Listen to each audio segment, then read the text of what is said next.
Bueno, muy buenos días a todos. Bienvenidos a esta sesión de Física 3. El día de hoy vamos a continuar viendo análisis de lo que hemos venido trabajando, que es el comportamiento de la radiación. Inicialmente vimos que las ecuaciones de Maxwell se pueden solucionar de una cierta manera en el caso del vacío y que cumplen la ecuación de onda, lo que nos dio a entender que la radiación electromagnética viaja a la velocidad de la luz y que la luz es precisamente ese tipo de radiación. Nosotros vimos que como las propiedades de la onda, la radiación electromagnética se puede difractar, puede reflejarse, puede hacer interferencia tanto constructiva como destructiva. Sin embargo, las propiedades de la radiación no llegan solo hasta ahí. Solucionando las ecuaciones de Maxwell para la onda, nosotros vimos que la velocidad de propagación de las ondas electromagnéticas es c y que eso era independiente del observador.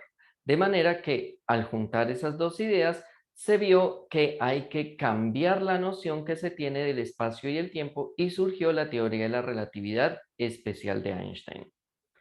Luego nosotros vimos que cuando hay algún material, la radiación incide y puede desprender electrones.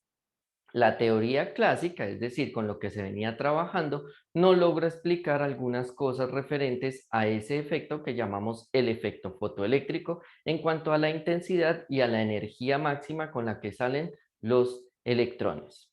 Fue necesario entonces recopilar varias ideas para formular una explicación que estuviera acorde a las observaciones y fue Einstein quien lo hizo y ganó el premio Nobel por eso. El día de hoy vamos a ver el comportamiento de otro tipo de radiación de mayor energía que son los rayos X. ¿Listo? Comencemos. Bueno, para esto vamos a imaginarnos lo siguiente. De alguna manera, nosotros podemos aquí calentar un cierto material, pongámoslo, digamos, al rojo vivo.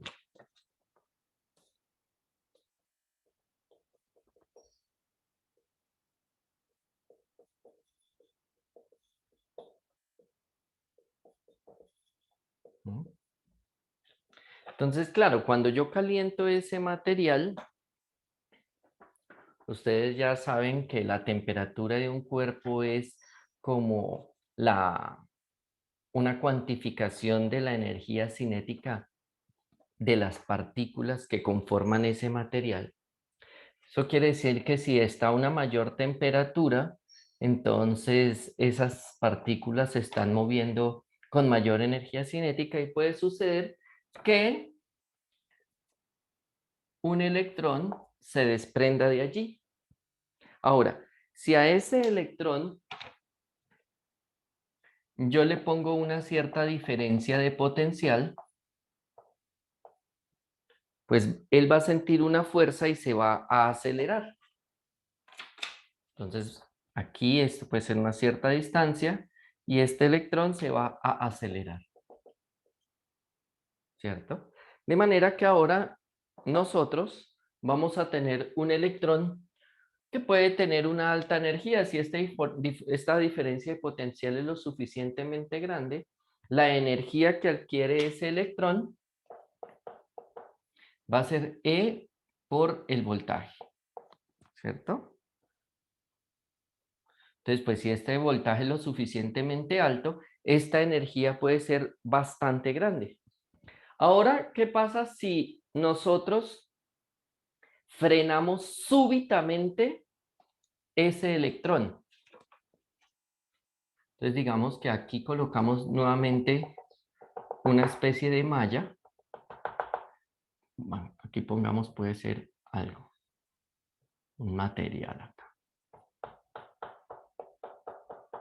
Y ponemos otra diferencia de potencial.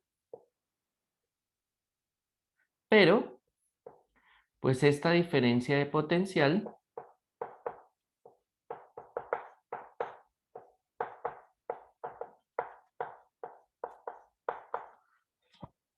la hacemos de tal manera que puede ser también muy grande, pero opuesta a este de acá. ¿De acuerdo? Vamos a poner un potencial de frenado. Entonces, pues claro, este electrón llega aquí con una velocidad muy alta. ¿Mm?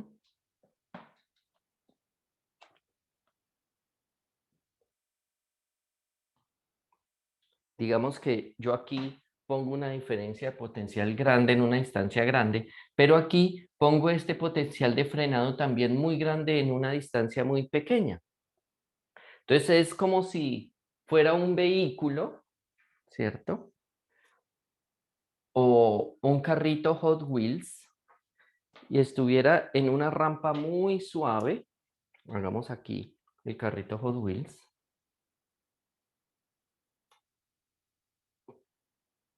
Pero de repente está del otro lado una rampa así.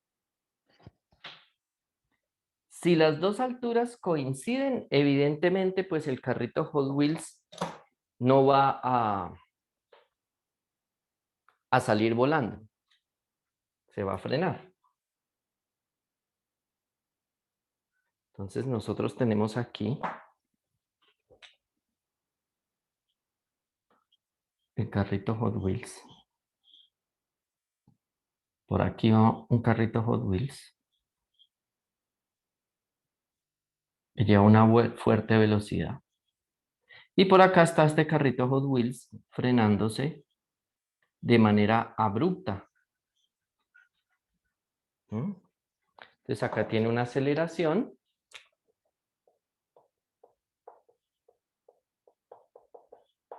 Una velocidad muy alta.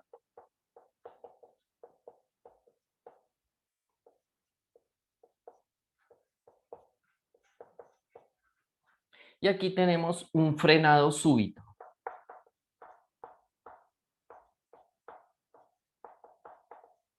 ¿De acuerdo? Nosotros con el carrito nos podemos imaginar qué está pasando. Y bien, entonces, aquí lo que estamos haciendo es convirtiendo, si el carrito empieza acá, esta altura me hace dar una energía potencial gravitacional. Cuando se empieza a deslizar por la rampita, entonces esa energía potencial se convierte en energía cinética. Tiene este valor. Pero cuando aquí llega a esta otra rampa que está muchísimo más inclinada, de manera que esta distancia es más corta, eso es lo que vamos a llamar el freno súbito, nuevamente la energía cinética se convierte en energía potencial. Veamos qué está pasando entonces en este lado y vamos a imaginarnos qué sucede. Pues resulta que está el electrón, viene, se acelera a través de un campo eléctrico y luego se frena, supongamos que con un potencial de frenado. En este caso, o lo que se empezó a observar es que cuando el electrón se frena, emite una radiación de alta energía. Le voy a poner este símbolo gamma. Esa radiación de alta energía que emitía debido a ese frenado se llama radiación de frenado.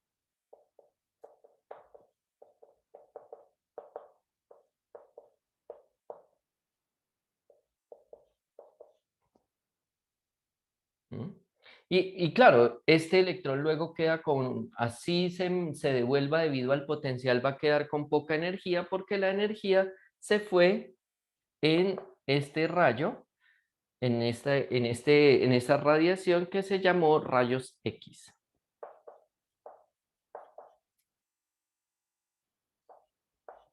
Y esos fueron descubiertos por un señor alemán de apellido Röntgen. Röntgen. Esos son los rayos X. Y pues naturalmente que ellos tenían un espectro continuo. Aquí toda posible energía se veía.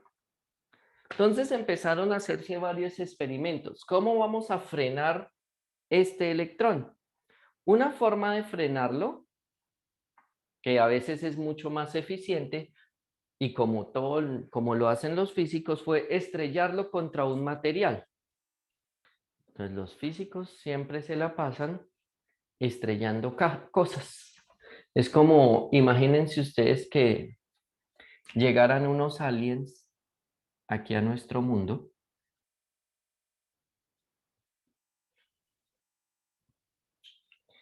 y vieran los carros. Y para aprender cómo funcionan los carros, cogen a estrellar uno contra otro. Eso es más o menos lo que hacen los físicos en los aceleradores de partículas. Cogen las partículas, las aceleran y luego las estrellan para saber cómo funciona el mundo. Bueno, entonces aquí viene este electrón con alta energía y el electrón lo van a poner a chocar contra un material. Claro, naturalmente, cuando choco contra este material, se frena. Y cuando se frena, emite la radiación de frenado, que estoy llamando gamma. Y eso es lo que estamos mirando a ver qué es lo que sucede. Son unos rayos X. Ahora, cuando se miró cómo son los rayos X, se identificó un espectro. Un espectro en general es una curva en la que se pinta intensidad contra la longitud de onda de la radiación.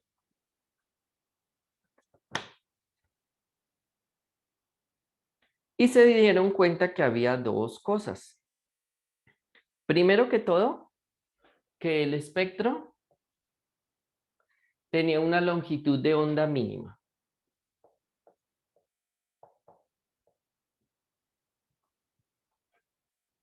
Que ahí se cortaba y que luego tenía una cierta forma, bueno, pero que aparte de una parte que la llamamos continua,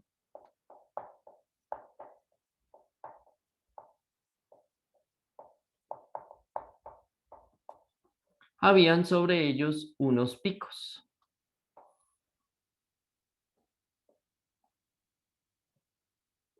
que es lo que vamos a llamar un espectro discreto.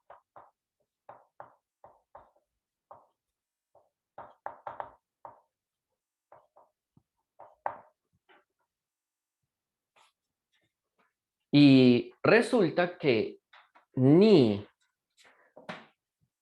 este valor mínimo de acá se podían explicar y estos picos tampoco se pueden explicar con la teoría clásica.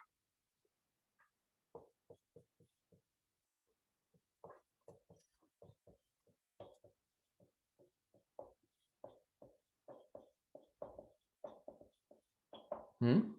Porque el hecho de que una partícula al frenarse genere una radiación sí se puede resolver con la electrodinámica clásica. Pero este valor, ¿por qué no hay un espectro aquí? ¿O por qué hay unos picos? Eso no lo da la teoría clásica. Y ahí fue donde surgió la pregunta de el efecto Compton.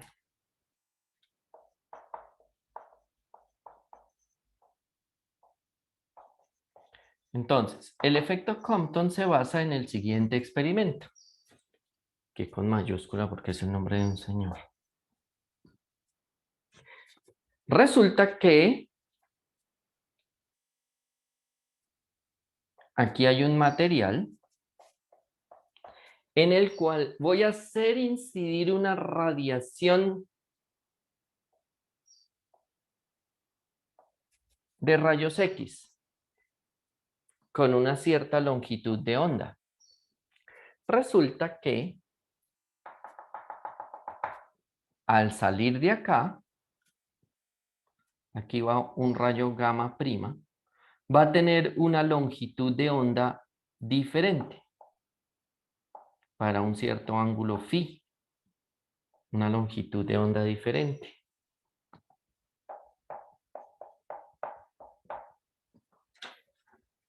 Esa fue otra observación que se hizo. ¿Cómo puede haber longitudes de onda diferentes? Si nosotros en lo que vimos de la difracción de la luz cuando cambia de un material a otro, observamos que podíamos usar el principio de Huygens y que eso se debía a que se mantenía la longitud de onda.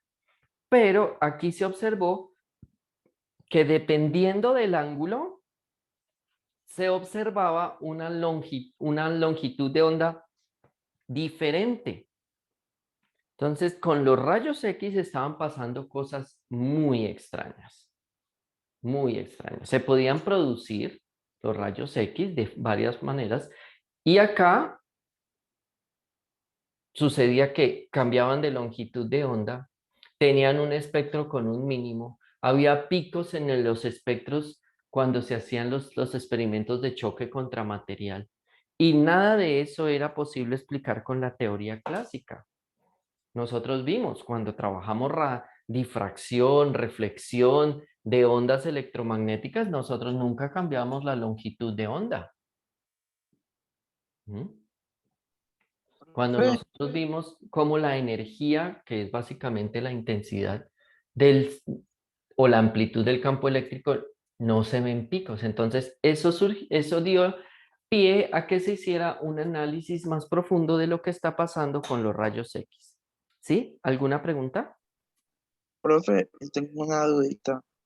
Es Sí, que dime. una forma de frenar partículas o electrones es estrellándolas, pero yo creo que también se puede frenar una partícula congelándola a, a 273,15 Kelvin, que es el cero Kelvin, porque en ese momento las partículas eh, dejan de vibrar, porque los electrones dejan de vibrar, porque, porque,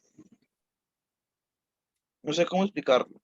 O sea, los electrones tienen la particularidad de que constantemente están en movimiento, pero si se le congela a esa temperatura, yo creería que dejarían de vibrar y dejarían de moverse, ¿no? Sí, tu idea está correcta.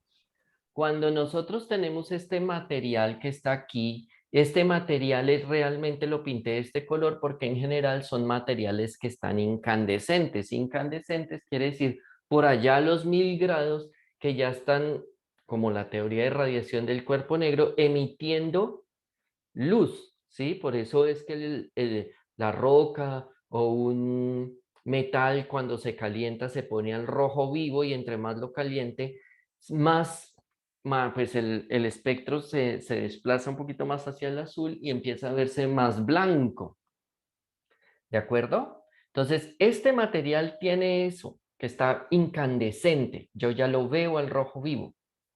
Este material de aquí puede estar a la temperatura ambiente. ¿Qué quiere decir eso? Que las partículas de aquí tienen una velocidad media mucho menor que aquí, porque recuerda que tú no puedes definir temperatura en una sola partícula. La temperatura me habla de la energía cinética media de las partículas dentro de un material. Si tú estás con esta partícula y estás en el marco de referencia de esta partícula, tú vas a ver que esa partícula está en reposo. Y si la partícula está en reposo, entonces no tiene una energía cinética. Por eso para la definición de temperatura hace falta un cuerpo con muchos más componentes, no solo una partícula. Tú no puedes definir temperatura sobre una sola partícula. Sin embargo, cuando esta partícula choca contra todo este mundo, desde el punto de vista de ella, que puede tener velocidades relativistas, estas prácticamente están congeladas. Por eso choca contra ellas, ¿de acuerdo? Todas ellas están como quietas en el lapso de tiempo que ella viene con una velocidad que puede ser relativista, estas están prácticamente quietas y por eso colisiona contra ellas y se frena.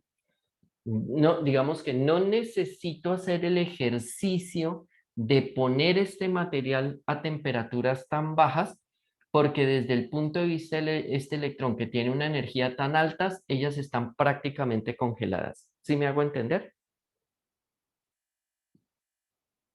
Sí, profe. Gracias. Vale. Entonces, miremos, empecemos a tratar de identificar qué es lo que está sucediendo. Imaginémonos lo siguiente. Imaginémonos que nosotros tenemos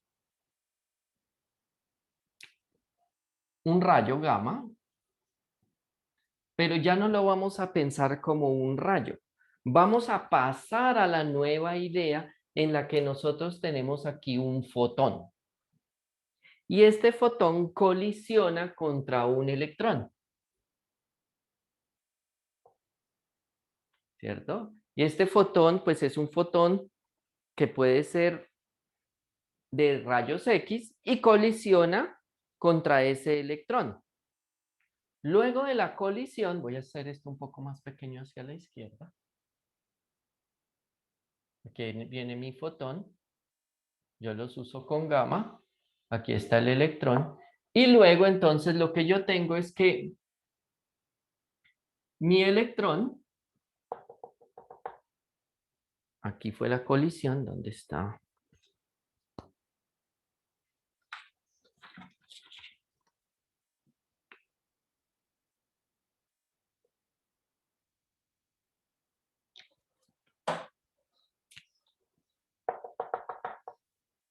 Mi electrón sale aquí con una cierta velocidad, ¿cierto?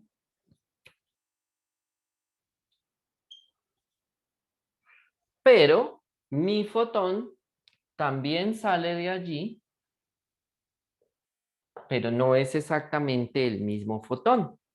¿Por qué no puede ser exactamente el mismo fotón? Porque nosotros sabemos que en teoría de colisiones nosotros tenemos conservación del momento lineal y conservación de la energía.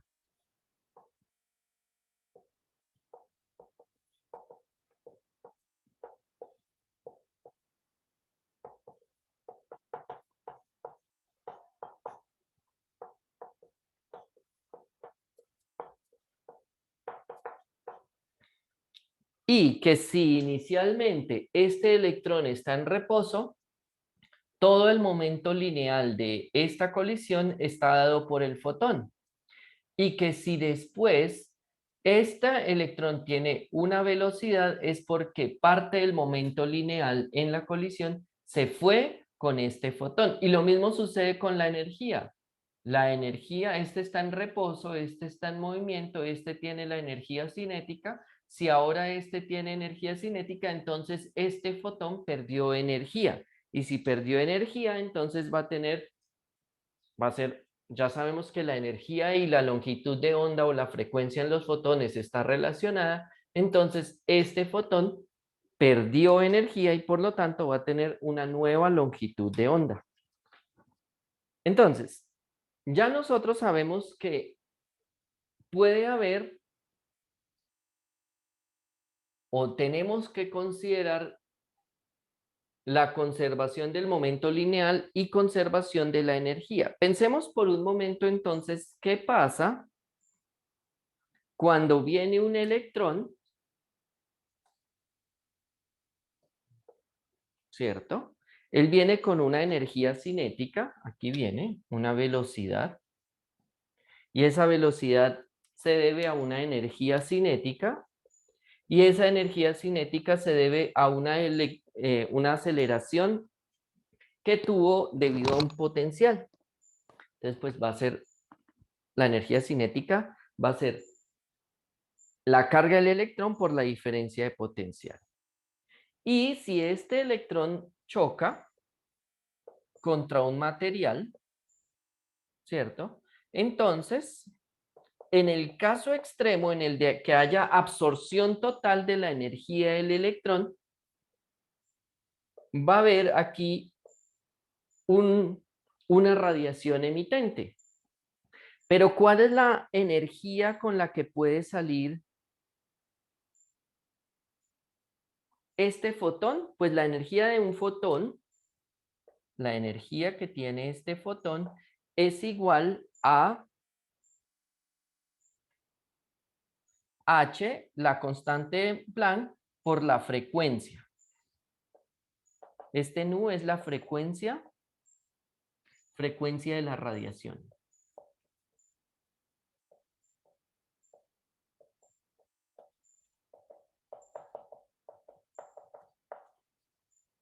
Y si yo aquí le pongo el máximo,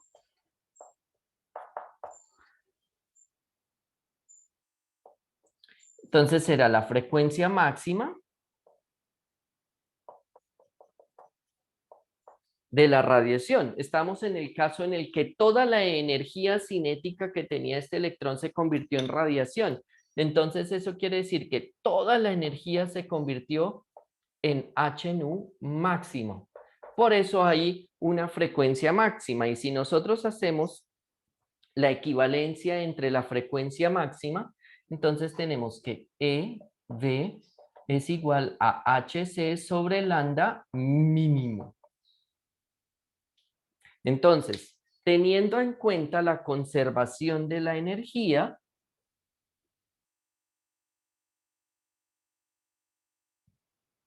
si toda la energía la está poniendo este electrón y toda la energía que se convierte en radiación, entonces va a tener una frecuencia máxima, que es en el caso en el que toda la energía se convirtió en radiación. Si yo tuviera un rayo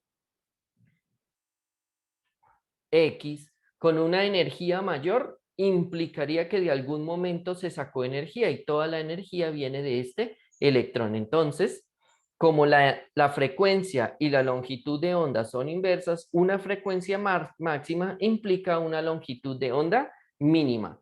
Y eso quiere decir que la teoría corpuscular o la teoría de, en este caso de conservación de la energía, pero desde el punto de vista relativista, fue capaz de explicar la razón de por qué cuando se hacen incidir electrones sobre un material y se ve el espectro, se observa que ese espectro arranca con una longitud de onda mínima y es debido a que si yo tuviera rayos X en esta parte del espectro implicarían mayor energía de la energía que se está colocando con el electrón. ¿Listo? Apunten eso, por favor, y luego en la siguiente parte vamos a continuar explicando las otras partes que se ven